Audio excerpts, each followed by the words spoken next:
dia! Bom dia! Hoje eu estou com vozes másculas no ambiente. Sim. Bom dia a todos, meu nome é Lorena Ribeiro, sou consultora, marketóloga e comunicóloga. Estamos hoje fazendo mais um Café Delas Casais. Sim. Marcelo, Oi, tudo bem? tudo bem? Se apresente rapidamente, por favor. Meu nome é Marcelo Corrêa, professor, tradutor juramentado e criador do Universo Sims. Ô, gente, eu vou falar com vocês que ele é meu marido. Isso é chique, tá? Ele é o marido da Lorena, não é a Lorena que é a esposa do Marcelo. Te peguei agora, Marido da né? Lorena, Pois é, exatamente. tá vendo? Assim como eu sou pai do Miguel, eu sou marido da Lorena. Eu sou mãe do Miguel. Mas eu queria primeiro fazer um agradecimento antes de apresentar esses rapazes fantásticos aqui que eu já conheço há bastante tempo. Tudo bem.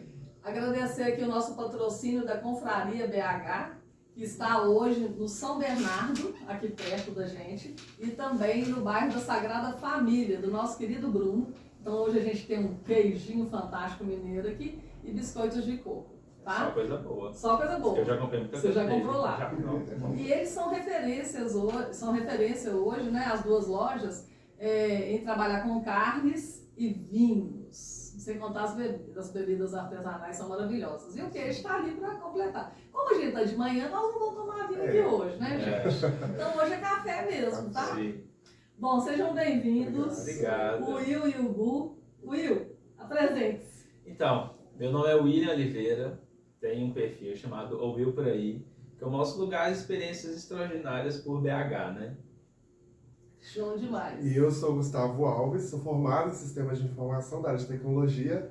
Também estou no Instagram, mas falando de um assunto um pouco diferente, que é skincare, Legal. cuidados com a pele, que é um assunto que eu também gosto muito. E moro em Belo Horizonte também, tenho 25 anos. Nossa, que show. Você tem 25? É um garoto, né, Eu gente? tenho 30, você acredita? Você já tá com 30, Will? Vou fazer 31 mês que vem. Você tem a idade da Jéssica, minha sobrinha. É, Não sabia. Legal. acredita? Tá ótimo. Oh, legal demais. Tá vendo o que é cuidar de pele, gente? Cuidar de pele vai ficar assim, cor de menino. Muito legal isso. Na nossa época, cuidar de pele era passar Raito, Tauton e aquele óleo lá de, sei lá, com freio. Aí você passava pra ficar lá torrado lá e Sim. ficava depois no hospital. Nossa, Nossa, e quando não passava o leite de rosas, né? No Também. campo. Nossa. Até hoje usa leite rosa. Até Oh. hoje. Pra Tem limpeza, né? Isso mesmo. Oi, e não pode, Donatilha. não pode, vocês Donatilha. sabiam disso. É mesmo? É. Não pode, isso É destrói que- a camada cutânea, né? É, mesmo? tem uma camada protetora da pele, né, que produz o sebo, e aí se você usa um ativo que tem álcool na formulação, que ele tem Leite álcool. rosa tem álcool? Ele Tem tem álcool. 51 anos e hoje que eu vim descobrir.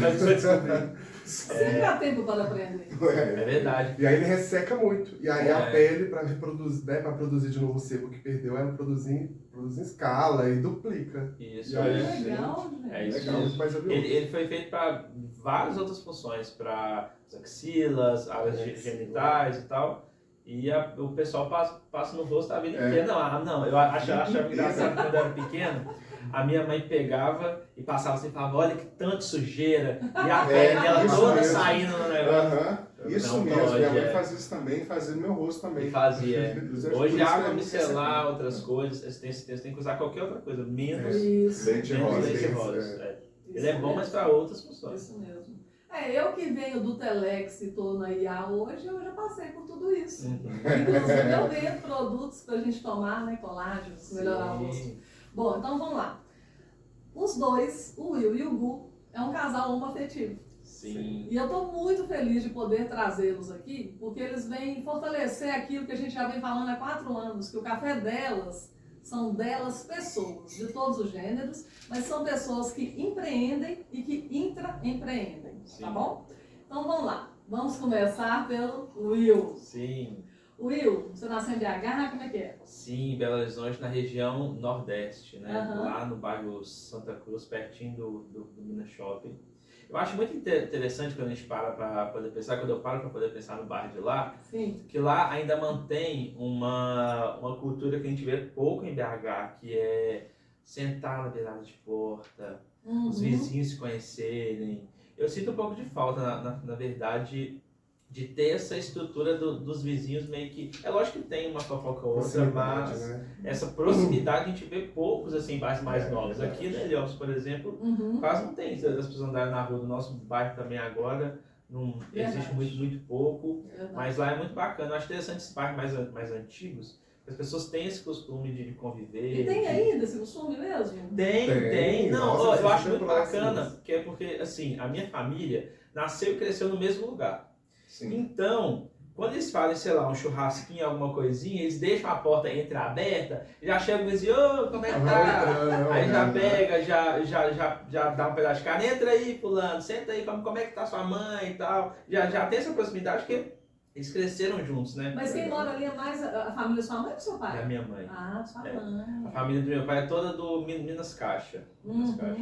Entendi. Agora aqui, Will, eu te conheci quando você veio morar aqui no condomínio, que você não mora mais aqui, Não né? moro mais aqui. Pois é. É. E isso já deve ter o quê? Uns 9 anos, né? Mais ou menos, né? Ou Tem mais, muito né? tempo. Porque que eu saí daqui já tem quase 4 anos. 4 anos. 3 anos. Nossa, então tem muito tempo. E eu morei, saí, voltei. Nossa, muito tempo aqui, viu? Nossa, eu vivi E muita coisa. outra coisa que a gente fazia muito na época era jogar vôlei aqui no prédio, né? No condomínio, né? Vôlei, peteca. Nossa, era bom demais. Oh, a gente sente falta disso. É muito Porque legal. depois do vôlei daqui, a gente foi pro vôlei de areia, que a gente gostou muito também. Sei. Inclusive a Giza de vez em quando chama a gente. Eu não sei se vocês jogam também numa quadra que tem aqui ao lado, aqui embaixo, perto da Pratique. Sei, Ah, eu sei. tá. Lá Eles tem vão beach já- tênis. já- Não jogo, tem porque meu joelho Lá é não beach dá tênis, conta. né? Não, tem tudo, não, lá é vôlei. É tudo, é uma quadra de areia. Aí Sim. tem uma galera que junta. Aí a Giza vai, tem uma galera que vai Que legal. jogar gente. vôlei. Eles já chamaram a gente, mas como a gente tá longe, aí fica fora de mão. Bem viável, né? Vocês estão morando aonde? No castelo. Castelo? É. Ah, A gente foi para poder alugar. Depois de 2 anos, a gente viu uma oportunidade que surgiu no bairro e resolvemos comprar. ótimo. Antes mesmo de casar, comprando. A gente já tem Gostamos casado. muito da região. Lá tem Né? tudo, assim, próximo. Igual aqui, assim. Tudo. Assim, é um bairro que sinceramente me assustou um pouco quando eu fui morar. Sim. Porque ele tem uma cultura, querendo ou não, um pouco elitista, mas o elitista no mau sentido, de comportamento. Isso eu não gosto muito, porque as pessoas, quando se sentem melhores do que as outras, elas tendem a ter um comportamento um pouco complexo. Verdade. E a gente que já está acostumado, por exemplo, eu cresci no bairro da região nordeste de BH, é um bairro de pessoas antigas, a galera conversa. Eu vim pra cá, o pessoal na rua não conversa, mas os vizinhos se conversam. Aqui tem festinha, a gente jogava vôlei. Eu lembro que eu fui super bem recebido por vocês e a galera toda aqui no condomínio. E quando a gente chegou lá, quando viu que os vizinhos não olham na cara do outro, os vizinhos não se cumprimentam, isso me assustou. Hoje em dia, assim, é um bairro que antigamente ele era um bairro dormitório, hoje tem se tornado um bairro de convivência mesmo. Tem mudado um pouco o perfil, pessoas mais novas do nosso estilo têm ido morar lá. A gente tem visto, nesses 3 a 4 anos que a gente está lá, tem visto uma mudança muito grande. Aí agora que a gente tem visto uma galera mais legal, mais jovem, mais assim, mais aberta, né? Interage mais. Interage mais, lida. E a vida noturna lá, como é que é, Will? Então, a vida noturna tem cada dia se tornado mais intensa. É um bairro que tem muita regra de horário, assim, eu acredito que em BH todo, mas lá eles são bem rígidos, mas a cada dia tem mais bares, restaurantes. A Flame ali fervilha de bar, de É restaurante, né? isso. Tem Aí show na na própria praça. Engenheiros tem ali agora muita A Engenheiros é demais. a Muita principal, coisa. é a Nossa. principal de festa. Tanto que o meu perfil, o Wilpuri, começou no bairro. Eu comecei lá. Antes era só um sonho. A partir de lá, que eu comecei a ver que eu estava ao lado de grandes restaurantes super famosos, aí eu comecei a entrar em contato Foi com o legal a pessoal. abertura deles, né? sim. Pra chamar alguém. Então, gente, eu lembro do bairro Castelo da Engenheiros, quando eu fazia academia lá às 6 horas da manhã, que eu saía do Jaraguá para ir pra lá. Era um deserto. Deserto. Não tinha nada, não tinha uma construção, não tinha nada. Era uma grande fazenda lá, né? Não tinha nada. Até hoje ainda tem muito lote ainda para poder ser construído, porque ele tem um limite, né? Não pode passar de 4 andares. Esse É verdade, tem que ter toda uma permissão. Mas que daqui a pouquinho isso já muda já, porque eles estão refazendo a infraestrutura toda do bairro. Eles vão ter que refazer aquelas avenidas de acesso ali, que fica o trânsito ele é muito estrangulado. Sim. Exatamente. Eles já mudaram A muita entrada coisa lá. do Já bairro mudaram ali, muita lá em coisa. Engenheiros, né? Sai ali Sim. daquela... Ô Will, mas aí, aproveitando... Gustavo. Não, calma que eu vou vai. Gustavo. Só para as perguntinhas básicas. Ô Will, você é filho único? Filho único, pai de mãe. O pai de mãe. É. Pai de pais é teus irmãos. Tenho mais uma irmã. Uma irmã. Acho que eu Uma irmã. conheço a sua irmã. Sim. Você graduou em alguma área específica? Sim, eu formei primeiro em design. Uhum. Assim, em tese é design gráfico, né? Eu sou formado pela UEM, Certo. pela escola de design. Uhum. Eu formei em design, porém, o meu foco foi mais gráfico, mas lá eles têm muito objetivo de tirar o design de caixinhas. Ambiente, gráfico, design texto e tal. E eles juntam tudo. Então, eu aprendi gráfico, eu aprendi ambiente, eu aprendi de produto. Então, eu sei hoje em dia, é lógico que a gente dá uma esquecida, mas eu sei até subir um projeto, hoje em dia, tipo no SketchUp. Eu sei fazer muito. E isso ampliou muito a minha cabeça para o que eu faço hoje. Porque além de influenciador, né, a minha função principal no meu dia a dia é ser coordenador de marketing. Então eu fui evoluindo esse aspecto meu do marketing a partir do design, muito por conta da minha faculdade. Eu lembro quando você começou a estudar marketing. Eu comecei... Você falou assim, Lorena, eu estou estudando marketing, mas é legal demais e tal. Porque você tentou outros negócios na época. Sim. Não foi? Aí quando eu fui pro marketing foi a hora que a minha cabeça assim, explodiu. Isso é muito interessante, mas eu acho que eu vou falar um pouco mais à frente, que é um assunto longo. Mas eu passei por todas as etapas assim, que eu fui me descobrindo que eu era muito mais marqueteiro do que designer. Mas eu vou explicar em mais detalhes. Bom, então vamos fazer o seguinte, nós vamos fazer um intervalo e a gente volta no próximo bloco. Isso aí. Segundo bloco. Isso aí. Agora, quero saber do Gu. Onde você nasceu, Gu? Então, eu nasci em Belo Horizonte, mas eu cresci, né, em Santa Luzia, São Benedito. É mesmo? Isso. Pausa, é o Índico de... Oi? O nome completo? Ah, isso, Gustavo Alves. Eu já tinha falado. Tudo bem. Você Isso não aqui tem prestou que especificar. atenção, mas você não Especificação da prestou atenção. pessoa no bloco. Então tá. Gustavo desculpa aí, Alves. gente. Desculpa, gente. Nasci em Belo Horizonte, mas fui criado em Santa Luzia, né, São Benedito. É o primeiro bairro ali de Santa Luzia. E como o William falou, lá é um tipo de bairro que todo mundo cresce na rua com todo mundo. Então eu lembro de várias noites assim com minha mãe, minhas irmãs, passando assim a parte da noite na rua, antes da novela, conversando, olhando pra rua sem fazer nada. Então isso pra mim tem uma memória muito afetiva, muito Nossa, afetiva. que legal. E então você foi criado lá mesmo. Isso, foi criado lá. Você é graduado em qual área? Eu sou formado em Sistemas de Informação na área de Ciência da Computação. Fino, né? Fino. E você formou em qual faculdade? Foi no Pitágoras, foi faculdade privada. Isso. Que legal. E é bem legal porque, por exemplo, o pessoal tem todo esse estigma com faculdade privada e tudo mais, existe mesmo a questão, mas eu levo uma coisa que um professor falou comigo, né, até hoje, que é o aluno faz sua graduação, assim. É isso aí. Né, o aluno faz seu estudo e assim, para mim isso foi essencial, porque eu consegui aproveitar o máximo de oportunidade que eu tive lá. Sim. Isso foi muito bom para mim.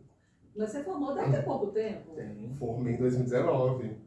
Uai, nossa, então você formou novo. Novo, Que evolução isso? mesmo. E a evolução profissional dele é muito rápida, assim. Aham. Ele já é de uma área boa, ainda é um bom profissional. Eu entrei com 17 anos. A CUTS é de 15, né, amor? Pois é, né? A CUTS. Falar nisso, por que dessa pele tão... Ah, isso. Eu gosto muito de skincare, assim. Nem sempre tive essa pele, né? Nem sempre tive esse cuidado maior. Mas justamente por isso, né? Na minha adolescência eu tive muita acne, muito problema. E eu não tive acesso, né? Não tinha acesso. Antes, até hoje, né? Dermatologista ainda é um pouco fora de mão para muitas pessoas. Sim. E aí quando eu descobri, eu comecei a me cuidar e tal, eu vi que existe uma oportunidade, né, até de falar com outras pessoas sobre isso. Então foi aí que eu vi uma oportunidade de tentar chegar em públicos também que talvez não tenham acesso, né? Para trazer uma informação, trazer algo que eu aprendi lá atrás, né, com a minha experiência, porque a maioria das peles brasileiras hoje são pele oleosas, a mista. Então, trazer um pouco disso, desses produtos, dessa experiência, assim, né, que eu tive na pele mesmo, para essa galera, para esse pessoal. Então eu falo também sobre skincare nas minhas redes sociais. Que show. Só um detalhe, em off, a gente estava falando aqui a respeito de leite rosas. Quando eu era pequeno, mais novo, né? Minha pele ressecava muito, minha mãe limpava minha pele com leite rosas, eu descobri que é uma coisa que resseca a pele. Resseca muito. Você destrói sua pele. Destrói a pele, eu não sabia. E agora, frio, vento, qualquer coisa, minha pele fica vermelha e descasca toda. Anão de jardim. Fiquei com anão de jardim. E um detalhe que um dos maiores perigos é o efeito rebote. Isso acontece tanto na pele quanto no cabelo também. É igual quando a pessoa reclama que tem pele oleosa, o cabelo muito oleoso, e lava em excesso, ou limpa em excesso. O leite de rosa, como ele tira muita oleosidade, atrapalha a camada cutânea toda, seu corpo produz o dobro para repor.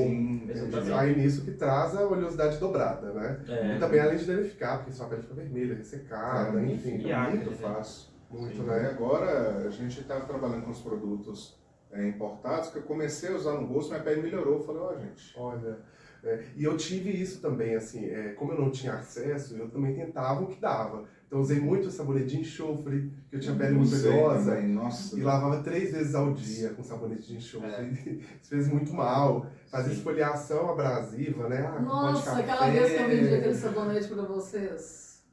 Tinha desfoliação, Não, mas é ótimo pra pele. Pra pele. Não pode no rosto.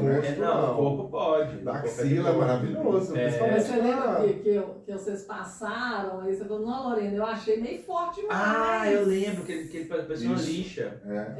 Porque ele era pra passar suave na pele. Suave. Molhada, né? Pele molhada. Nossa, eu lembro que quando teve uma vez que eu contei pro Gustavo, um negócio que eu fazia, achava que tava arrasando.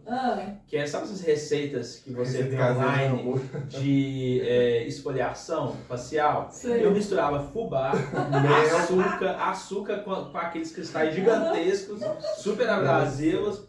Aí eu misturava, não, só que tinha assim um equilíbrio, que eles pediam para você colocar um mel, um hidratante, um olhinho, uma rosa mosqueta, que hoje em dia está em alta. Verdade. Mas a rosa mosqueta era mais para poder tentar recuperar o que você destruía. Exatamente. Ficava louco, passava no rosto todo. Eu vi o William fazendo isso, falei, nossa, que terror, não dá, não pode. Não, o engraçado é que isso te engana, né? Porque você passa, nossa, minha pele tá macia, que gostosa. Aí na semana seguinte a mancha foi toda embora, porque isso gera mancha. Aí se a pessoa toma sol, melhora mais ainda. Destrói a pele. Hoje em dia eu sei que eu não posso fazer isso. Nessa época, inclusive, eu tenho algumas cicatrizes dessa época que eu fui, né, pra destruir mesmo, pra tirar a acne ali, mas no pó de café, isso tudo danificou. Então, assim, e as cicatrizes no final são horríveis. Agora, só contar uma curiosidade, como eu tinha pele desse tipo, minha mãe limpava, quando eu tinha lá meus 12, 13, 14 anos, meu irmão falava comigo, isso é coisa de viado. Entendeu? Eu falava, poxa, mas tá ardendo. E eu chegava no colégio com o rosto acabado. Os meninos ficavam zombando de mim. Eu falava, a cara dele é lá, tem sabonete em casa, não? E eu ficava acabado com isso. Eu chegava e falava pra minha mãe emprestava creme Monange. Eu passava no rosto e meu irmão pegava no meu pé. Tem todo esse tipo. Tá vendo? E eu, pai, vai deixar isso, pai? Falou, gente, mas eu não consigo dormir porque tá ardendo no frio, né? Tempo muito seco. Minha pele ficava acabada. Sim. Ainda bem que isso mudou, né? Porque eu lembro quando o David Beckham, mais ou menos uns 20 e poucos anos atrás, ele começou a trazer a ideia do metrosexual, né? Do homem também que pode se cuidar, né? Aquela coisa toda. E nessa época ele era até patrocinador da Herbalife, que eu trabalhava na Herbalife. Eu já tinha feito um curso de cosmetologia no final dos anos 90, 98, 99. Vocês nem eram nascidos, basicamente. Bom, e nessa época que eu trabalhava na Gillette, apesar de vender pilha do Duracell, eu tinha que entender bem dos produtos. Sim. Isso me ajudou bastante, porque as mulheres sofriam muito com lâminas, né, da Gillette. E eles começaram a criar a aloe vera para mulherada que gostava ainda de depilar com lâmina e não com cera. Mas enfim, isso não é importante. Ô Gu, você é filho único? Não. Eu sou parte de mãe, eu tenho mais outros 3 irmãos, mas eu sou mais novo. Né? Quando eu nasci, minha mãe tinha essas 40, então já estava bem mais velha. Eu fui legal. 40. E aí ela teve, meu pai na época tinha 60, então foi bem interessante. E parte de pai, eu tenho mais outros 3 irmãos também. Sei. E aí a minha irmã mais velha, parte de pai, eu acho que tem seus 50 e poucos. Garota, né? Basicamente. É bem diferente, né? Quando eu falo isso, assim, que eu tenho um sobrinho também da minha idade, enfim, o pessoal acha curioso. Que legal. Ô Gu, e quando você se reconheceu como gay? Eu posso falar assim? Eu sou Claro, sério? claro. Tá, gente? Porque eu também aprendo muito com os meninos aqui. Então, foi um processo um pouco, né, complicado para mim, Uhum. porque eu tinha muito um preconceito interno, né? Era eu preconceito comigo mesmo. Eu vi isso na escola. Então, o ambiente no qual eu estava, ele não propiciava muito para essa descoberta, né? Não facilitava muito. Então, eu tinha um sentimento, eu sabia o que eu sentia, mas escondia ao máximo, né, como eu podia, através até de outros preconceitos. Então, eu praticava alguns preconceitos na época, eu lembro, porque eu tenho muita amizade com hétero, né? Até hoje, inclusive. Certo. E aí, para me enquadrar, para me encaixar nesse universo, junto com essas pessoas, eu meio que fazia o preconceito estrutural que eles praticavam também, né? A homofobia estrutural que eles praticavam. Isso de zoar, de brincar, Sim. porque é isso, né? Para esconder um pouco, né? Tentar me esconder ao máximo possível dentro dessa máscara, dessa casca. E isso aí tem também um recorte muito interessante que o universo gay ele é diverso, como humano, né? Cada um é de um jeito e tal. E só que querendo ou não, dentro do universo gay, os gays que são passáveis, né? Como héteros, não carregam tantos os estereótipos, eles acabam, principalmente no passado, se escondendo entre os héteros, porque era mais fácil, porque não tinha a voz tão afeminada e tal, só que aí acabavam reforçando esse preconceito. Isso é muito complicado porque a gente sabe que são os gays mais estereotipados que carregam a bandeira mesmo, que são os primeiros a sofrerem, os primeiros a abrirem os caminhos para os outros gays, os que apanham. Então, assim, isso é uma questão que, quando a gente para pensar hoje, é muito sofrido, assim, bate um arrependimento, porque isso aconteceu comigo também. Eu me arrependo, 100%. Porque ao invés de eu ir junto com a galera, né, enfim, tentar do meu jeito ajudar, que é o que eu faço hoje, então, eu meio que afastava para me esconder ali, um preconceito que estava comigo, porque dentro de casa eu não tive esse preconceito. Não, e também uma autoproteção, né? Preservação, né? Exatamente, a autopreservação, porque como tem lá a figura que é o foco, você não quer fazer parte daquilo, você quer estar protegido, né, de alguma forma. Então a forma de você ficar discreto é você atacar o próximo. Isso aí é péssimo. E como foi para você, Will? Então, para mim é o seguinte, especificamente para mim, nunca foi um tabu, porque eu tive uma criação, assim, eu me entendi como gay mais velho, eu tinha mais ou menos uns 19 anos, mas é lógico que você tem aquele sentimento, aquela coisinha, só que são espaços que você não quer acessar. Tá lá no cantinho que você sabe que sentiu alguma coisa, mas você não quer. Só que eu cresci em um ambiente muito que me dava força para ser quem eu era. Que ótimo. Igual, o meu pai é negro, minha mãe é branca. Ok. E eu cresci com a minha mãe sempre me falando assim, não deixe ninguém te diminuir, você não é menos que ninguém de nenhuma forma. A minha mãe sempre foi muito protetora para que eu não me diminuísse como pessoa mesmo, porque como os próprios irmãos dela têm negros e brancos. E igual tem uma coisa que me marca até hoje, que ela sempre me contou, que haviam clubes aqui em BH onde negros não eram bem recebidos. Verdade. Ou eram proibidos ou não eram bem recebidos. Eu lembro disso. Que eram lugares assim, que por exemplo, ela ia e o irmão dela não podia entrar. Ou quando o irmão dela ia entrar, era uma dificuldade imensa. Então ela veio com muitos desses traumas, essas questões que ela imaginava que eu passaria também. Obviamente era uma época diferente, né? Uma coisa, obviamente, assim, já aconteceram alguns detalhes muito discretos assim, mas é algo que ela sempre me protegeu muito, ó. Você é top, você é uma pessoa sensacional, você consegue ir em qualquer lugar, você não é menos que ninguém. Ela nunca me ensinou a ser mais que ninguém, nunca ser soberbo, mas ela sempre falou, você nunca é menos que ninguém. E desde que eu me entendo por gente, eu sempre fui muito forte em relação a isso. Então quando eu entendi que eu era gay de fato, né, que eu falei, olha, realmente eu sou, eu resolvi pensar assim, gente, eu não vou ser aquele gay que sofre pela aceitação dos outros, porque a pessoa que era mais importante para mim já tinha me me aceitado, assim, entendeu? Eu já tinha entendido e me apoiar, porque era minha mãe, então a partir daí o mundo é pequeno, entendeu? Então eu nunca sofri até com eu isso. chegar nesse momento da minha mãe saber que foi o difícil. Porque quando minha mãe soube, ela mesma que me tirou do armário. Assim, É mesmo? E ela soube, sabe como que ela descobriu? A gente começou a sair, começou a namorar e tal, e o Gustavo vivia aqui. Só que o Gustavo sempre foi muito nerd. Então sua mãe não sabia ainda? Não, nossa. Porque, assim, eu tive outras... Não, peraí. Podemos ir pro próximo bloco? Podemos. Esse assunto é muito bom. Peraí, gente, Mas já tem muita camada voltamos. aí pra discutir. Já Nossa, voltamos, muita peraí. coisa. Terceiro bloco. O assunto ficou bom aqui, né? Will e Gu, eu cortei vocês, mas é por causa do tamanho do bloco apenas. Sim. Continuem. Então, quando a gente se conheceu, a gente começou a sair, o Gustavo ele teve uma mudança muito repentina de comportamento. Ele era aquele nerdzinho que só vivia com os amigos, no portão de casa, saía. Aí do nada o Gustavo desapareceu do bairro.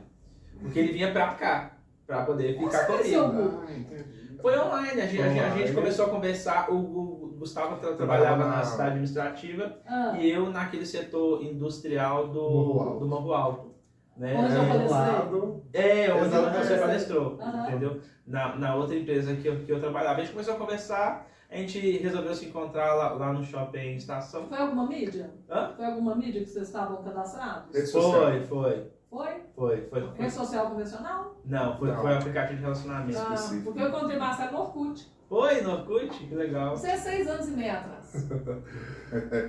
Aí a gente começou a conversar e falar, vamos sair pra gente, né, se conhecer, poder conversar. E aí eu tava assim, num período, assim, o recorte daquele momento, eu tava tentando, né, tirar alguns preconceitos de mim e também, né, ceder a ponto de querer conhecer um pouco mais, assim. Então, eu acho que dá, né, e por que não, né? Eu não tô fazendo nada de errado, a minha cabeça já tava mudando e trabalhando isso. Mais ou menos. Essa época, eu fui bem resiliente. Eu tava até conversando com ele esses dias, porque eu já tava numa época da minha vida que eu já tinha o quê? Já tinha 3, 4 anos ou 5 que eu já tinha me entendido como gay e já vivia minha vida gay abertamente, assim. Com relacionamento, com família, todo mundo já sabia. Como tinha sido super tranquilo, gente, a única coisa que eu me preocupei enquanto gay para poder falar para minha família, porque querendo ou não, o gay ainda é visto, né? Cada dia isso tem diminuído, mas como algo muito ilegitimado, é algo como se fosse aquém da sociedade ainda. Principalmente as pessoas mais antigas, eles pensam assim, que o gay é promíscuo, que o gay é errado, que ele vai trazer de alguma forma doença, sabe? É algo como que errado mesmo. E eu tinha muito medo porque eu sempre fui muito apegado aos meus sobrinhos, desde pequeno. Eu sempre fui o que mais apoiei eles. Eu saía com eles, levava no cinema, e eu fiquei com medo de verdade da minha família, sei lá, a minha tia, os meus tios, começaram a pensar que eu seria uma pessoa diferente. Ou que eu teria algum comportamento, né, errado só pelo fato de ser gay.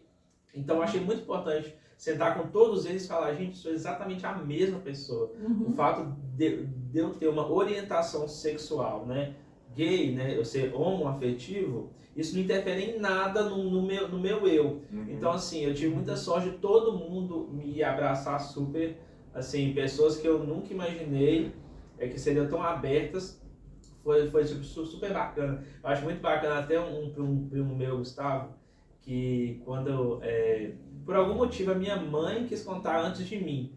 Eu sei que ela contou pra ele, não me avisou não, eu tava me preparando. Depois que eu contei pra ela, eu fiquei mais ou menos uma semana me preparando pra ir contando uma pessoa por vez. Eu não queria juntar todo mundo numa sala e contar, né? Só que eu fiz questão de contar pra cada um do meu jeito.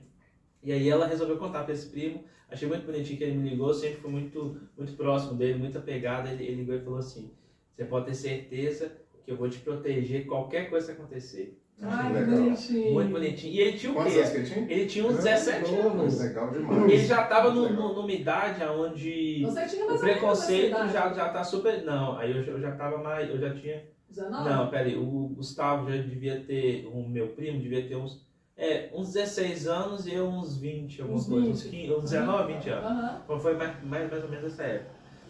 Aí ele falou, pode deixar que eu te protejo, não vou deixar ninguém te fazer mal, eu acho super Legal bonitinho. demais, legal, Porque legal demais, ele normalmente é uma idade muito complexa, onde Sim. o preconceito já está muito intrínseco na pessoa, que ele aprende com os pais. É a questão da autoafirmação. Com Então, assim, É. o que eu faço agora? Isso é Exatamente. importante, questão de família. É na família que constrói o comportamento ou inclusivo ou excludente. Exatamente, com Sabe? certeza. Do Porque na mesmo nossa jeito que você tinha esse época- receio de ser Uhum. receio, né, de ser excluído, o William já tinha um sentimento mais de amparo. Eu falei, não, Uhum. beleza, tá tudo bem. Tem um primo legal que acolhe. Aham, Só sim. abre aspas aqui. Frequentei a igreja adventista dos 13 até perto dos 30 e poucos. Uhum. Quando o tempo foi passando e as pessoas foram descobrindo gays, tanto homens quanto mulheres, tem o caso daquele que se descobre gay e a família exclui absolutamente Aham. com o papo de que, não, pervertido, É. não, esse cara louco, não, nunca mais encosta em filho meu, Aham. não vai vir na minha casa. Não E vai tem vir. aquela família que acolheu. Sabe, falou, não, que Sim. bacana, que isso, e continua com o mesmo tratamento, continua com o mesmo Sim. amparo, Uhum. sabe? Isso é uma coisa muito É, estrutural na é, sociedade. exatamente. E, não, assim, eu tinha esse receio porque o que eu vivi, assim, de perto, né? Por exemplo, eu tinha um amigo muito próximo, assim, que a família é super evangélica, né? Até hoje são. Uhum. Os pais são pastores e tudo mais. E, assim, acaba que, indiretamente, você começa a perceber os padrões, assim. Eu não via gay, por exemplo, na minha família não tem. Uhum. Né? E aí, quando eu comecei a me descobrir, entender e tudo mais, veio esse receio de, como é que vai ser isso na minha família? Eu também tenho meus sobrinhos. Sim, Eu sim. tenho um sobrinho da minha idade que a gente foi crescendo juntos, então é praticamente irmão. Tem esse meu amigo, que é a família dele, então vem todos esses pesos, né, que você pensa na hora. Mas também tava no sentimento de, preciso viver, né, preciso Isso. ser alguma coisa, ser quem eu sou, né. E aí foi quando minha mãe perguntou e aí eu já falei, né. A mãe puxou Foi ele tipo do no armário. final de semana. Arrancou ele do armário confuso. Falei, e aí, Como é que o foi tá essa acontecendo? semana? Como é que foi isso aí?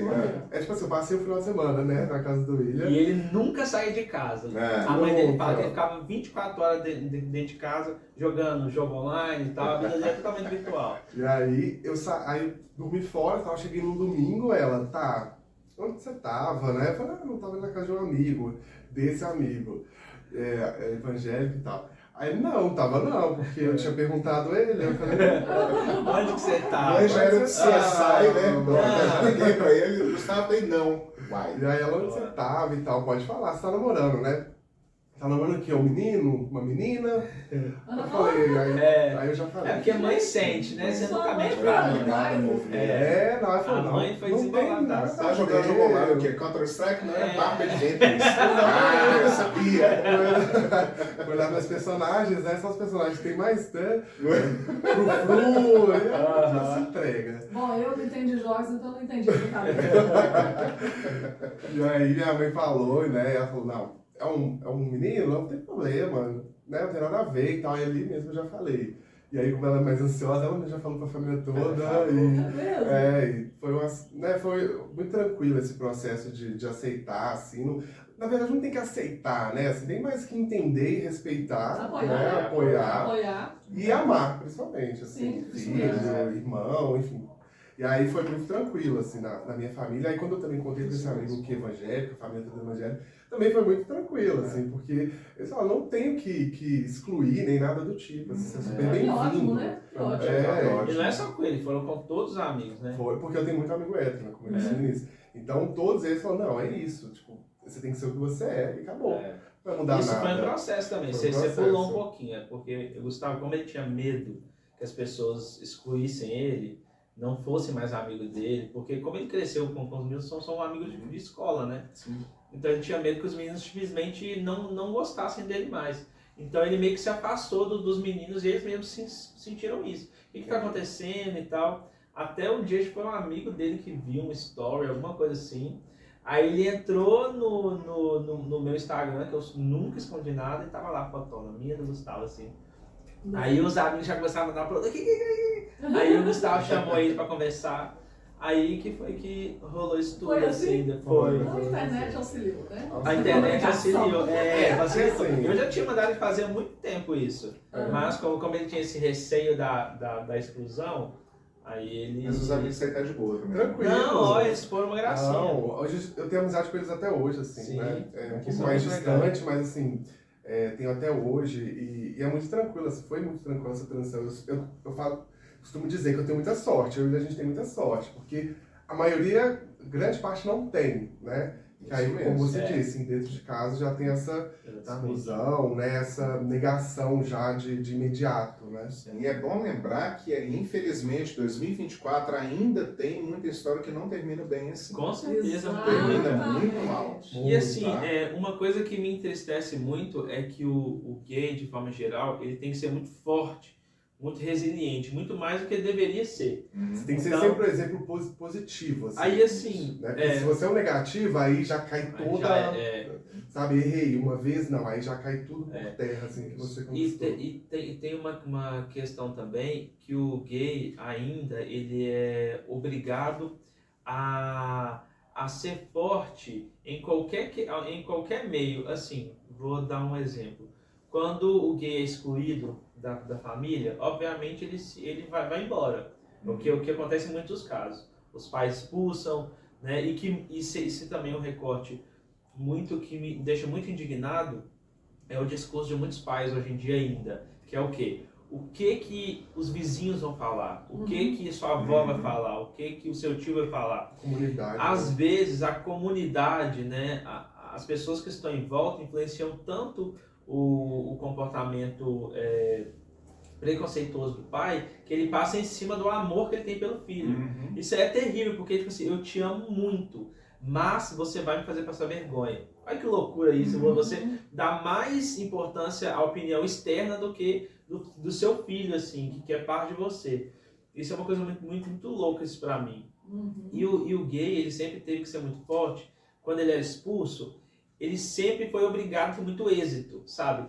Eu fui expulso de casa, eu tenho que trabalhar dobrado, eu tenho que ser o melhor profissional, porque eu preciso mostrar para a sociedade que eu sou alguém válido, né? Entendeu? Se validar o tempo todo. Isso é muito injusto, porque as outras pessoas, elas normalmente não tem essa exclusão da família. Então aí quando ele se vê sozinho, ele se sente obrigado a dar certo. Acho muito covarde isso. Isso acontece muito dos gays acima de 40, 50 anos, que você vê muitos casos que eles são super bem sucedidos, mas são muito sozinhos.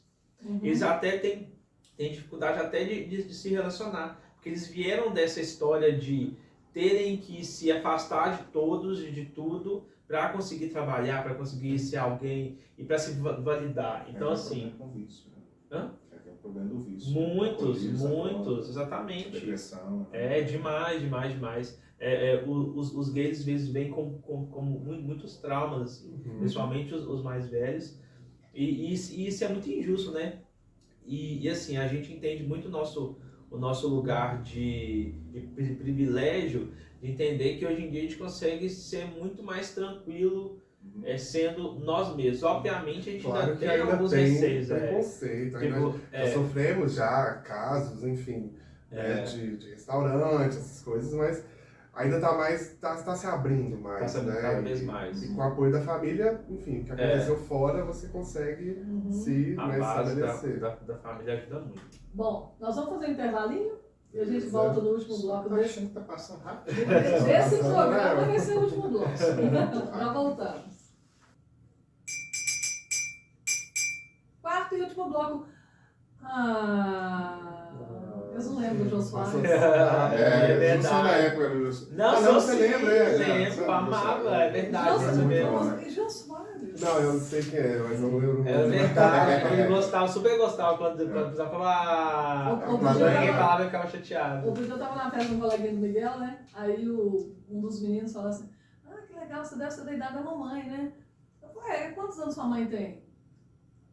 38.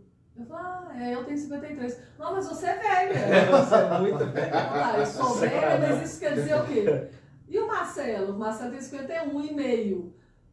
Não, mas ele também é velho. Eu achei que vocês eram. Eu falei, não, porque eu uso um negócio para dor no joelho que ajuda no colágeno. Aí, ó. Ah, esse negócio é bom, hein? 12 anos, olha a conversa. 12 anos? 12 anos. Nossa! Não, Marcelo, achei que você tinha uns 36, eu, meu filho. Já Essa espontaneidade é ótima, né?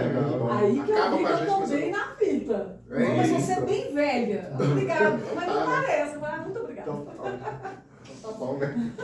Bom, então vamos lá. Então a gente está aqui no último bloco e nós estamos levando um assunto, né, o tema aqui hoje, para um movimento muito interessante, que é a questão da homossexualidade no geral. Eu queria falar com vocês, assim, acho que o Will não sabe disso, o Marcelo sabe, o Lu também não. Esse panô, aquele prato ali do Egito, são coisas realmente dos países de origem. Sim. E eles vêm, junto com o que está na cristaleira aqui, que o pessoal não pode ver, dos objetos que eu fiquei do meu tio, que era gay. Esse meu tio morreu em 2019. Ele ajudou muitos sobrinhos, né? É como se fosse um segundo pai meu, empreendedor. E toda vez que eu levava os meus projetos para ele, ele achava o máximo. Inclusive quando ele estava no leite morte. Eu tinha acabado de qualificar para uma viagem de navio pela Junesse. Sim. Ele sofreu muito isso. Por quê? Quando ele foi trabalhar no exército mesmo, na Força de Paz, né, amor? No Cairo. Isso mesmo. No Cairo, lá no Isso Egito, mesmo, né? exatamente. No canal de Suez, nos anos 60, ele já sabia que ele era homossexual. Mas quando ele voltou para o Brasil, já com seus 19, 20 anos, né? Isso, ó, anos 60, né, gente? Foi um caos, porque o meu pai, irmão dele, vamos dizer que meu pai era um dos poucos que aceitava isso na época. Meu pai mais novo, né? Dos Ele voltou homens. assumidamente gay. Assumidamente gay. E muitas pessoas da família, não sei te falar quais, porque eu nem era nascida ainda, né? Muitas pessoas da família começaram a gerar grandes problemas na vida dele, inclusive passá-lo para trás financeiramente. Como se ele merecesse isso. Merecer ser roubado, sabe? Tomar calote. Pegar dinheiro emprestado e não pagar. E eu falo assim, valores Altos. Porque Altíssimo. ele era militar do exército. Ele foi para a Força de Paz em Suez. Foram receber premiação, inclusive. Depois de mais velho, ele recebeu a premiação, que é uma medalha de prêmio Nobel, né? Da paz. Isso, exatamente. Eu tenho até assim alguns documentos sobre isso. E o meu tio foi um cara que trabalhou. O único lugar que ele ganhou muito dinheiro foi depois que todo mundo passou ele para trás. Não sei quem assistir aqui vai ficar sabendo disso, né? Da nossa família do lado do meu pai. Não vou falar aqui o sobrenome, não. Mas ele começou um negócio de fabricação de linguiça artesanal. E ele conheceu, depois disso, né, depois de 20 e tantos anos trabalhando com isso, ele conheceu mais de 73 países. E ele ajudou na criação dos sobrinhos. Ele pagava uma moça para levar a gente para assistir no Cine Brasil, que hoje é Valorec, todos os programas dos Trapalhões. Eu ia toda semana. Hoje eu sou cinéfila mais por causa disso. Tudo que tinha de cinema para a idade adolescente, a gente ia. Eu, Ramon, Morgana, que eram os sobrinhos mais velhos da época, ele pagava as meninas lá do Cachoeirinha para levar a gente todo sábado no cinema. Todo domingo no cinema. E ele ajudou muita gente. Ele me ajudou a construir uma casa que eu construí nos anos 90. Ajudou a minha prima à faculdade. Porque o pessoal falou assim, ele era gay, solteiro, tipo, podia rodar 70 países. Não. Ele ajudou a maioria dos sobrinhos. Né? Então, isso foi muito marcante na vida dele, essa coisa da proatividade em apoiar os sobrinhos. Era a pessoa que brincava com dinheiro lá em casa. Ele chegava lá em casa, ele escondia as moedas em vários lugares para a gente encontrar, porque quando moeda valia, né? Muita coisa. E o nosso objetivo era encontrar o dinheiro, que o tio Marcelo, que tinha dinheiro, deixava escondido para a gente. Então, a gente tinha um conceito muito positivo com o dinheiro, já a partir dele, da nossa infância, né? Bom, é um cara que viveu do inferno ao céu. Ele teve um companheiro que ainda é vivo, mais de 50 anos de companheirismo, né? E foi quem o acompanhou no leito de morte quando o câncer veio fortemente depois do cigarro. Ele tinha parado 20 anos de fumar e veio fortemente o câncer e ele durou mais ou menos 3 meses. Muito bem-humorado, até antes de morrer, muito bem-humorado. E esse companheiro dele o acompanhou até o final. E nós o temos até hoje como nosso tio também. Que já está com mais de 80 anos. sabe? Que bom que ele pôde ver a vida dele como, mesmo acontecendo. O meu tio, ele era assim, precursor em tudo. Eu tenho vídeo meu e foto minha, vídeo meu com 1 ano de idade. Eu nasci em 71, que ele trouxe câmera do exterior, pra você ter ideia. E onde que tá o companheiro dele, os dois eram só amigos, assim, na época, a família não entendia bem. Aí tem eu pequena, meu pai me carregando, depois eu te mostro esse vídeo, amor. Me carregando e eles assim perto do Fusca, ali na Cachoeirinha, quase não passava carro. Anos 71, 72, 73, mais ou menos. Eu fui a primeira neta, né, da família do meu pai, então a mais velha, então eu era o xodó, né? Ele aprontava muita coisa comigo, ele fazia papelote no meu cabelo, eu tinha uma bota, né, que eu tinha o pé muito torto.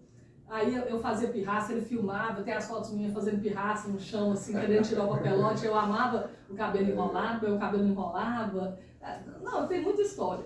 E foi uma pessoa, assim, que representou muito pra gente. Pra nós três aqui, né, do lado do papai. Sim. Os meus outros 2 irmãos do lado do meu pai com a Beatriz não tiveram acesso a ele. Mas foi uma pessoa, assim, top. Mas que sofreu muito preconceito. Com certeza. Coisa que a gente não é nem capaz de entender. Não. É uma realidade muito diferente, né? Foi Sim. muito diferente. As pessoas eram muito cruéis, né? Muito mais do que hoje em dia. Demais. E uma coisa que você falou no intervalo, de que o gay, muitas vezes ele tem que fazer 3, 4 vezes mais para ser validado. Para ser validado. Exatamente. É o caso Enquanto pessoa, né? Isso é injusto. Enquanto pessoa. E eu vou falar mais, tá? A mulher também. Quando eu trabalhava na Gillette, eu era uma das 4 mulheres do Brasil, 2 da Oral-B, uma da Peppermint e eu da Duracell. E 96 homens. Em 98, 99, até 2001 eu trabalhei lá. Eu era gerente de contas. Eu ganhava 1/3 dos meus colegas, 1/3. Eu tinha um carro de gerente, eu tinha um notebook de gerente, um celular de gerente, no final dos anos 90, e eu ganhava 1/3 deles. E eu tinha que dar treinamento, eu não tinha promotor de vendas, eu limpava a vitrine, dava treinamento, contava o estoque do cliente e ainda vendia pilha. E batia volante, o estado inteiro, só não ia no triângulo. Eu ganhava 1/3, eles ganhavam R$9.000 na época, eu ganhava 2.300 a 3.000. Ganhava muito bem, não era ruim o salário. Abaixo mas eu trabalhava 5, 6 vezes mais do que isso. Nossa, que loucura. Eram 9 homens da Duracell e eu era a única mulher. Então assim, hoje a mulher também está conseguindo alçar novos voos, está abrindo um pouco mais de mercado, mas ainda assim muita mulher ganha metade, 70% dos homens. Sim, Na minha época o caos era muito maior. A gente Não. tem que ser muito melhor para a gente aparecer um pouco mais. O que vocês falaram aqui, logicamente que em realidades totalmente diferentes, eu sei bem o que é isso. Por exemplo, no mercado onde eu trabalho, né, eu trabalho na área de tecnologias, é nítido, é visível isso também, né, a falta da figura feminina no mercado. Mas isso vem mudando, assim, porque recentemente, por exemplo, eu mudei de estrutura, a empresa mudou de estrutura e eu fui para a liderança de uma mulher. Então, é uma mulher liderando vários homens. Vários, Olha assim. só. E é uma liderança acima, assim. Então, tem o meu coordenador, líder direto, e tem ela acima deles todos, né? De outros gerentes também. Isso é raro. Isso é raro. E lá também na empresa tem a diretora de previdência, né? A diretora que comanda a unidade de previdência por inteiro. Então, tem ainda alguns casos bem legais, assim, que está aparecendo, né? Inclusive figura de né, homossexual na liderança. Então, tem alguns homens gays, são líderes lá, e abertamente gays. Isso é muito bacana, a gente vê isso tão claro, né? Principalmente no mercado de tecnologia, que é bem machista e branco, assim, né? Homem branco e tal. Concordo. E aí é bom ter isso, né? Toda vez que aparece uma pessoa assim, eu fico bem feliz, eu fico bem animado. Porque mostra que a empresa, porque é uma empresa de tecnologia do mercado financeiro, então tem sistemas lá de banco, sistema de fundo, consórcio, então é ainda muito mais machista, né? Porque se fosse uma empresa de tecnologia startup, né, que tem ali seus 100 e poucos funcionários, ainda é mais fácil controlar. Sim. Mas uma multinacional que vem com esse mercado de financeiro, ainda é difícil, mas tem muitos casos bem legais. Assim. Inclusive, o nosso programa está acabando, mas eu queria falar um pouquinho, porque nós vamos fazer outro programa. Sim. Vocês ficaram atentos que nós vamos fazer outro. Vocês já devem ter ouvido falar do Pink Money. Sim. que é o dinheiro rosa. Para quem não sabe, que é um mercado onde você consegue acessar mais os consumidores, os clientes, que são da comunidade LGBTQIAPN+. E o Pink Money, ele é muito interessante, principalmente na área de skincare. Não sei se o Bu atua diretamente dentro da área, porque eu falo o seguinte, principalmente o homossexual masculino, estou falando certo, ele tem um cuidado pessoal muito maior. E é um lugar, gente, que a gente vende muito. Eu posso falar, porque eu já trabalhei nessa área. Quando eu vou fazer as oficinas, trabalhar pelo Sebrae, né, fora de Belo Horizonte, eu sempre mostro para as pessoas, os empreendedores, de todos os nichos. Você já atua no Pink Money? Não, Moreno, o que vem a ser? Eles são altamente exigentes, mas a chance de fidelidade é muito maior.